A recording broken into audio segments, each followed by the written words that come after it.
Magandang araw po sa inyong lahat mga kababayan at welcome back dito po sa PNR at ito nga mga karibin natin, bumaliktad na. Nako, mabubunyag na lahat, umamin na. Ayan mga kababayan, patungkol po riyan ang ating aalamin at bibigyan ng reaksyon ngayong araw na ito. Pero bago po ang lahat mga kababayan, sa mga hindi pa po nakapag-subscribe sa ating munting channel ay pa-subscribe naman po at palike na rin po ng video ito. Maraming salamat po mga kababayan at ito na nga. Simulan na po natin to.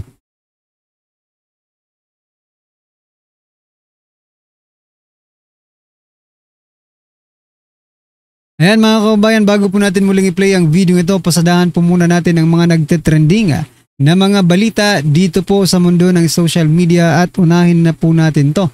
Nako, ito pong si Boying Rimulya ay magsisimula na po dito po sa Ombudsman. At lilinisin niya daw. Ito po ang balita. Lilinisin, sabi ni sabi po ni Rimulya, no? Lilinisin natin ang gobyerno sa pamamagitan ng pag-iimbestiga sa salin ni BP Sara. Yun lang ang tanging paraan, aray ko po. Ayon sa kanya, sisimulan niya ang pagbusisi sa Statement of Asset, Liabilities and Net Worth or SALN ni Vice President Sara Duterte para malaman kung may tagong irregularidad o hindi tugmang detalye sa kanyang yaman. Aray ko po.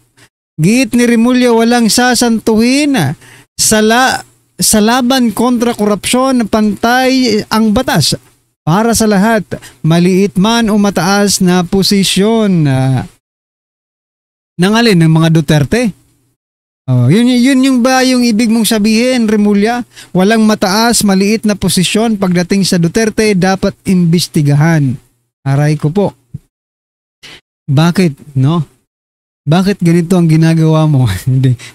Hey, I'm not saying that it is wrong, no? No? Sabi ko nga sa iniisip ko lang, maganda ito si Rimulya kung lahat ng opisyal ay ganyan ang gagawin niya. Marami pong mga opisyal ng gobyerno ang nasasangkot po ngayon. Di ba? Even the presidential son, Representative Sandro Marcos, dyan po sa mga project sa Ilocos Norte. Di ba?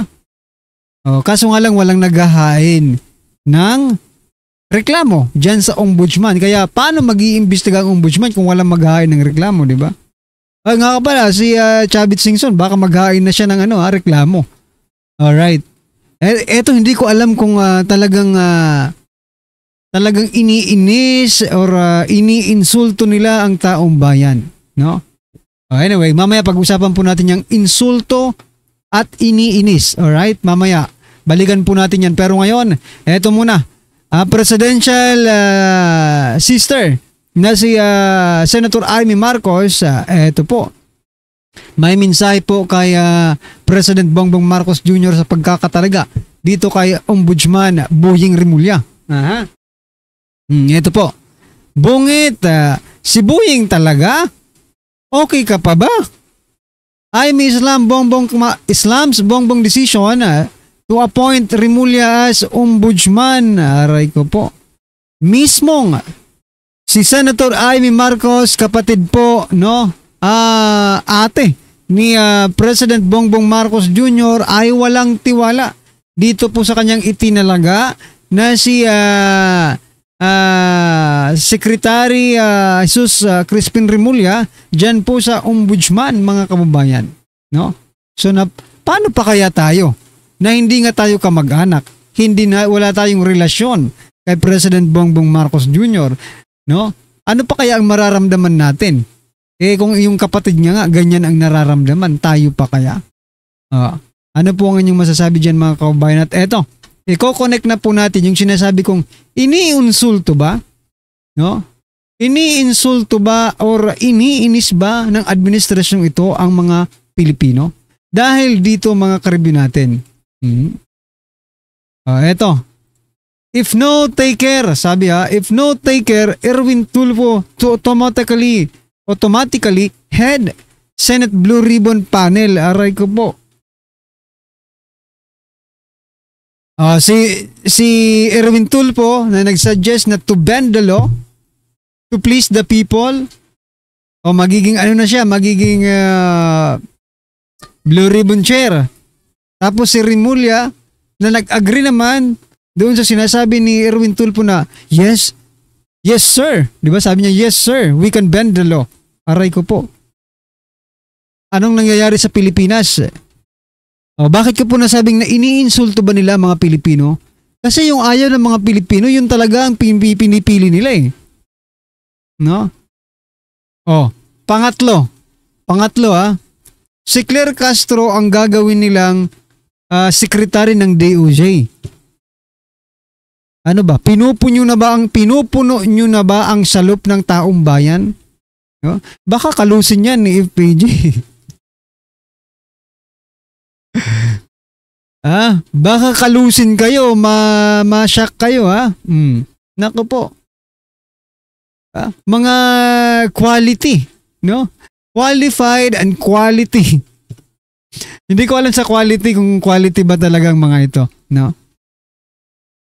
Mukhang ano yata ito, mga reject yata ito eh. Yeah.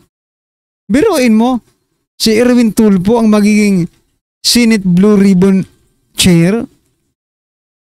Di ba? Tapos, baka magkaroon lang to ng usapan din ha. Baka maging 1 billion ka rin. Tulfo, kayo po ay may history na yung kapatid mo ng 1 billion. Aba, pag ikaw po ay naging ganun din, pag na-stop po ito, baka yun din ang isipin ng taong bayan. Bilyonaryo na kayo. Diba?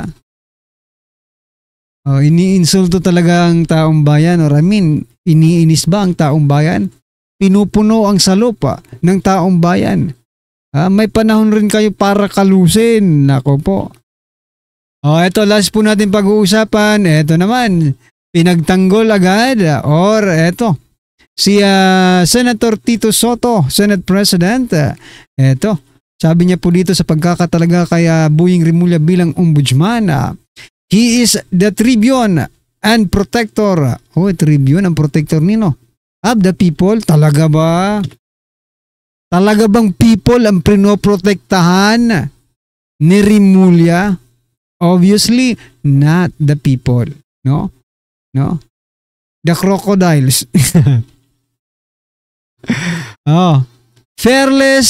Sabi dito ni Soto, fearless in the search for truth and justice.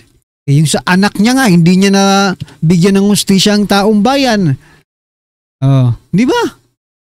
Paano mo nasabing truthful? Search for the truth and justice. Paano nagkaroon ng hustisya? Hustisya siguro para sa kanila, sa mga kakampi nila, sa pamilya niya. Di ba? Ngayon nga, sabi ni Representative Kiko Barsaga, dapat unahin ni Rimulya. Pag siya po ay naupo na sa ombudsman, ay unahin niya yung anak niya na nasasangkot di umano sa flood control anomalies dyan po sa Cavite. Si Ping Rimulya ba yun? Yan mga kaubayan, abangan po natin, baka sakaling imbestigahan ni Rimulya. Kasi sabi po ni Soto, fearless, no?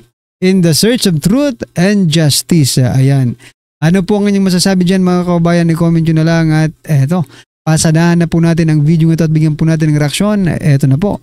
Ito ang nakakagulat, viral at trending sa mundo ng social media, ang di umano'y balitang lintik lang ang ulang ganti. Ito rin yung sigaw na marami sa ating mga kababayan matapos kang pumutok ang balitang mukhang hanggang pangarap na lang daw umano ang kagustuhang maging ombudsman ni SOG Boying Rimulya dahil hanggang ngayon ay kaliwat kanan pa rin ang kinakarap itong kaso na siyang magiging hadlang para di masama wala na, ito ombudsman sa na pagpipilian bilang bagong ombudsman. Pero bago ang lahat mga kapinas, kung bago ka pa lamang sa channel namin, ay huwag mong kalimutan mag-subscribe at pakiclick na rin ang notification bell para mas maging update ka pa lalo sa lahat pa ng bagong videos na i-upload namin.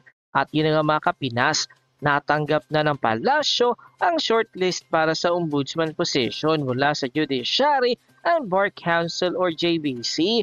Nakatakdang desisyon ni Pangulong Bongbong Marcos Jr. kung sino ang mamumuno sa Anti-Corruption Agency, kabilang ang mga listahan ay sina Mike Aguinaldo 6 votes, Stephen Cruz 4 votes, Garelan 5 votes, Annalisa Logan 5 votes, Mario Lopez 4 votes, Mosngi 4 votes, Rimulya 5 votes, and quote. Matapos ngang ilabas ang listahan na ito ay marami sa ating mga kababayan nagtataka kung bakit nasali pa rin ang pangalan ni Boying.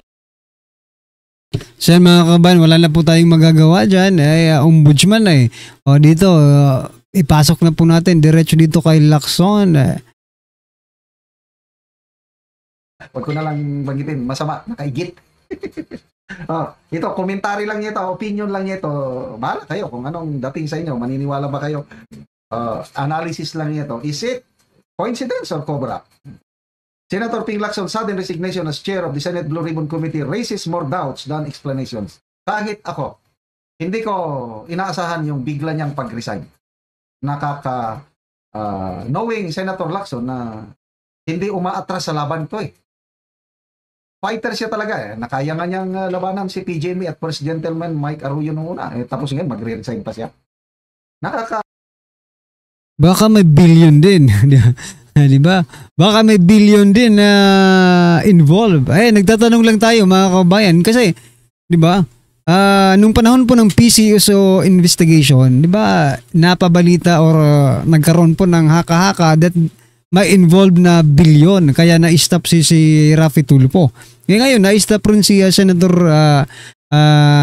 Lacson dito po sa pag-iimbestiga sa flood control anomalies dyan po sa Blue Ribbon Committee na siya po ang chairman. Kaya hindi natin maiwasang isipin mga kababayan na baka may billion din ba?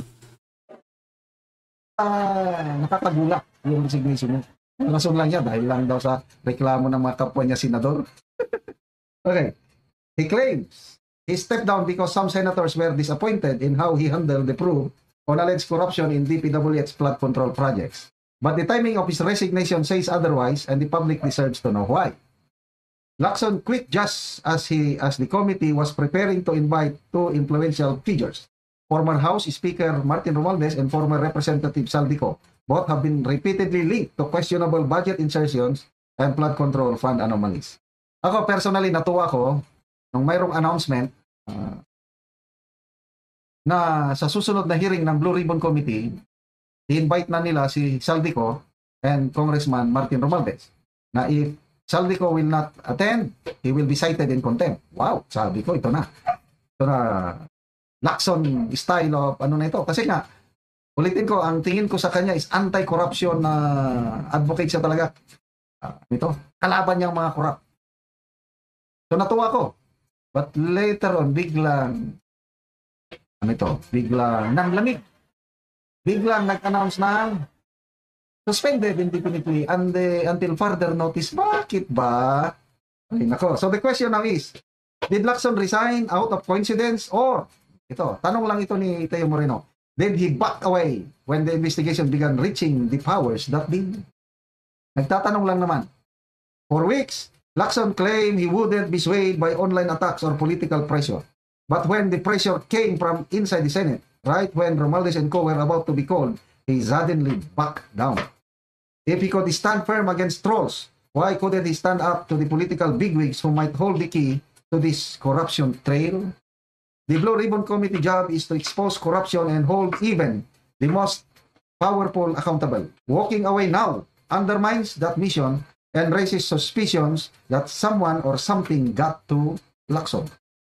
Sino ba yung abogado na ganahan dito? Attorney Wilfredo Garrido. Sabi nga, Senator Lacson, please, don't quit. Bakit biglang nag-quit? Ang daming umaasa kay Senator Lacson. Bakit siya nag-quit? Dahil lang sa pressure ng mga kasama? His supporters may call it principled resignation, but others see it as a strategic retreat, a way to avoid clashing with the Speaker of the House and his allies. Ito, opinion lang ito ni Teo Moreno. Parang iniiwasan niya na makabangga niya si Romualdez. Opinion lang ito. I don't know if it is true or not. Was Lacson protecting Romualdez and co or protecting himself from political retaliation? Question mark. Either way, one thing is clear, the Filipino people just lost another opportunity to see the real accountability. Sayang. So sino na ngayon ang may matapang na tutugis sa mga dapat tugisin? Hindi naman pwede si Marcoleta dahil nasa minority siya. So sabi ni Senator Soto, mahirap daw pantayan yung leadership ni Senator Lacson as Blue Ribbon Chair. So sino ngayon? May maaasahan pa ba ang taong bayan sa Blue Ribbon Committee hearing? Mapapanagot ba talaga ang dapat mapanagot? Yun ang tanong.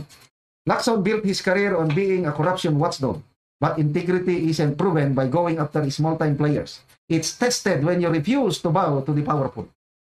If the Blue Ribbon investigation loses momentum after his exit, it will only confirm public fears that the truth about the DPWH flood control scandal is being buried one resignation at a time. Sakit naman. Napakasakit, Kuya Eddie. So yan mga kabayan, sabi po nagtatanong po kayo na si General Macanas, no, kung sino daw po ang ipapalit kay Lacson ngayong nag-resign na po ito. Ito po ang kasagutan mga kabayan. Ito, automatically nga ang sabi mula sa Inquirer.net, if no taker, Erwin Tulfo to automatically head Senate Blue Ribbon panel. Ayan. Wala na. Mga reliable, credible, mga quality, qualified, ano pang mga ano nito ha? Anyway, ano po ngayon masasabi dyan mga kabayan? Comment nyo na lang po. Yan, maraming salamat po.